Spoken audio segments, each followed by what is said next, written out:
Hey guys, I'm going to be reading Squidwards Suicide because I got really bored and I feel like reading. So, yeah. I just want to start off by saying, if you want the answer at the end, prepare to be disappointed. There just wasn't one. I was an intern at Nickelodeon Studios for a year in 2005 for my degree in animation. It wasn't paid for, of course. Most internships weren't. But it did have some perks beyond education. To adults, it might not seem like a big deal. But most kids at the time would go crazy over it. Now, since I work directly with the editors and animators, I got to view the new episodes days before they aired. I'll get right to it without giving too many unnecessary details. They had very recently made the SpongeBob movie, and the entire staff was somewhat sapped of creativity, so it took them longer to start the season. But the delay lasted longer for more upsetting reasons. There was a problem with the Series 4 premiere that set everyone and everything back for several months. Me and two other interns were in the editing room along with the lead animators and sound editors for the final cut. We received the copy that was supposed to be Fear of a Krabby Patty and gathered around the screen to watch. Now, given that it isn't final yet, animators often put up a mock title card, sort of an inside joke for us, with phony, oftentimes lewd titles such as How Sex Doesn't Work instead of Rockabye Bye Gal, when SpongeBob and Patrick adopt a sea scallop. Nothing particularly funny, but work-related chuckles. So when we saw the title card, Squidwards Suicide, we didn't think it more than a morbid joke. One of the interns did a small throat laugh at it. The happy-go-lucky music plays as is normal. The story began with Squidward practicing his clarinet, hitting a few sour notes like normal. We hear SpongeBob laughing outside, and Squidward stops, yelling at him to keep it down as he has a concert that night and needs to practice. SpongeBob says okay and goes to see Sandy with Patrick. The bubble splash screen comes up, and we see the ending of Squidward's concert. This is when things begin to seem off. While playing, a few frames repeat themselves, but the sound doesn't. At this point, sound is synced up with animation, so yes, that's not common. But when he stops playing, the sound finishes as if the skip never happened. There is light murmuring in the crowd before they begin to boo him. Not normal cartoon booing that is common in the show, but you could very clearly hear malice in it. Squidward's in full frame and looks visibly afraid. The shot goes to the crowd with SpongeBob in center frame, and he too is worried, very much unlike him.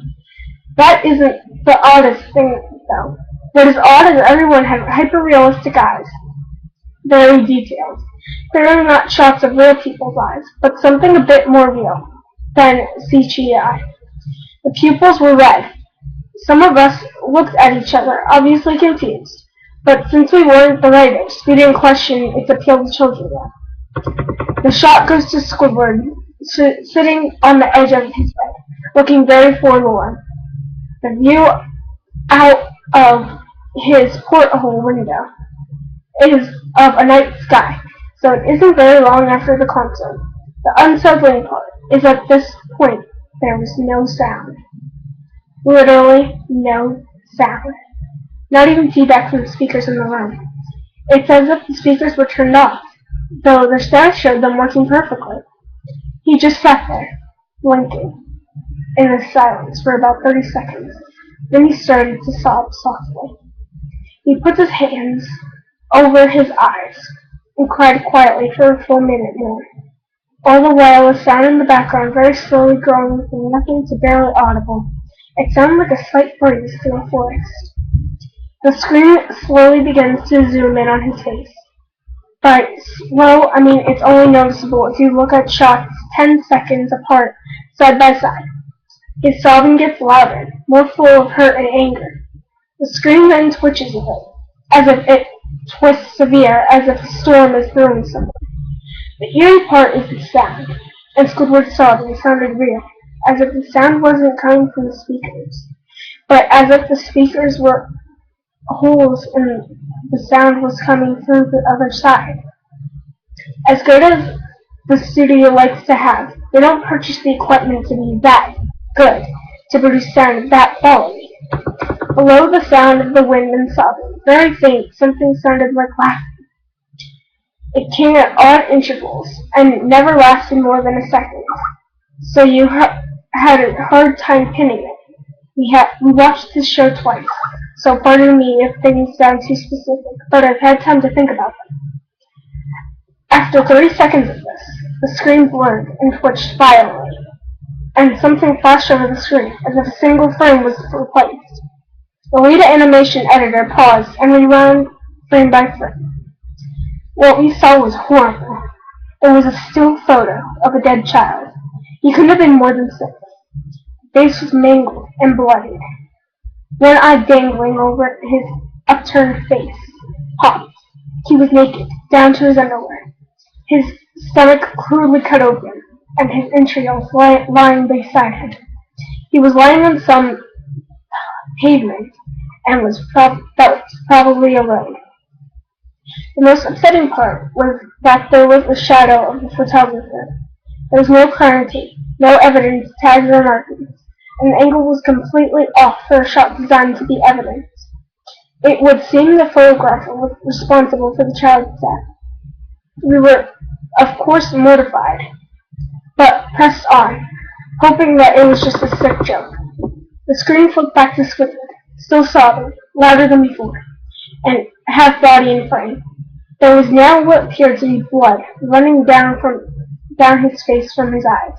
The blood was also done in a hyper-realistic style, looking as if you touched it, you'd get blood on your fingers. The wind sounded now as if it were that of a gale blowing through the forest. There were even snapping sounds of branches, the laughing, a deep baritone lasting a longer intervals and coming more frequently. After about 20 seconds, the screen again twisted and showed a single frame photo. The editor was reluctant to go back. We all were, but he knew he had to. This time the photo was that of what appeared to be a little girl, no older than the first shot. She was lying on her stomach, her birds and a pool of blood next to her. Her left eye was out and popped, and naked except for underpants. Her entrails were piled on top of her, above another crude cut along her back. Again the body was on the street, and the photographer's shadow was visible, very similar in size and shape to the first. I had to choke back vomit, and one intern, the only female in the room, ran out. The show resumed. After about 15 seconds, after the second photo played, Squidward went silent, as did all sound, like it was when the scene started. He put his tentacles down, and his eyes were now done in hyperrealism, like the others were in the beginning of this episode. They were bleeding, bloodshot and pulsating. He just stared at the screen, as if watching the viewer. After about 10 seconds, he started sobbing, this time not covering his eyes. The sound was piercing and loud, and most fear, including all his sobbing, was mixed with screams. Tears and blood were dripping down his face at a heavy rate. The wind sound came back, and so did the deep voice laugh. And this time, the still photo lasted for a good 5 frames. The animator was able to stop it on the 4th and backed up. This time, the photo was of a boy, the same age, but this time, the scene was different. The entrails were just being pulled out of the stomach wound by a large hand, the right eye popped and dangling, blood trickling down it. The animator proceeded. It was hard to believe, but the next one was different, but we couldn't tell what. He went on to the next same thing. He went back to the first and played them quicker and lost it. I vomited on the floor, the animator and sound editors gasping at the screen. The 5 frames were not as if they were 5 different photos. They were played out as if they were frames from a video. We saw the hand slowly lift out the guts. We saw the kid's eyes focus on it. We even saw 2 frames of the kid beginning to blink. The lead sound editor told us to stop. He had to call in the creator to see this. Mr. Hillenberg arrived within about 15 minutes. He was confused as to why he was called down there, so the editor just continued the episode. Once a few frames were shown, all screaming, all sound again stopped. Squidward was just staring at the viewer, full frame of the face, for about 30 seconds. The shot quickly panned out, and that deep voice said, "Do it." And we see in Squidward's hands a shotgun. He immediately puts the gun in his mouth and pulls the trigger. Realistic blood and brain matter splatters the wall behind him, and his bed, and he flies back in with full force. The last 5 seconds of the show, his body on the bed on his side, one eye dangling on what's left of his head above the floor, staring blankly at it. Then the episode ends. Mr. Hillenberg is obviously angry at this. He demands to know what the heck was going on. Most people left the room at this point, so it was just a handful of us to watch it again. Viewing the episode twice only served to imprint the entirety of it in my mind and caused me horrible nightmares. I'm sorry I stayed. The only theory we could think of was the file was edited by someone, and the chain from the drawing studio to here. The CTO was called to analyze when it happened. The analysis of the file did show it was edited over by new material. However, the time stamp of it was a mere 24 seconds before we began viewing it. All equipment and files were viewing foreign software and hardware, as well as glitches, as the timestamp may have glitched and showed the wrong time, but everything checked out fine. We don't know what happened to this day. Nobody does. There was an investigation due to the nature of the photos, but nothing came of it. No child scene was identified, and no clues were gathered from the data involved, no physical clues in the photo. I never believed in unexplained phenomenon before, but now I have something happen and can't prove anything about it beyond anecdotal evidence. I think twice about things. Well, that was the end. So yeah. Bye. Just message me if you want me to read any other creepypastas. And yeah. Bye.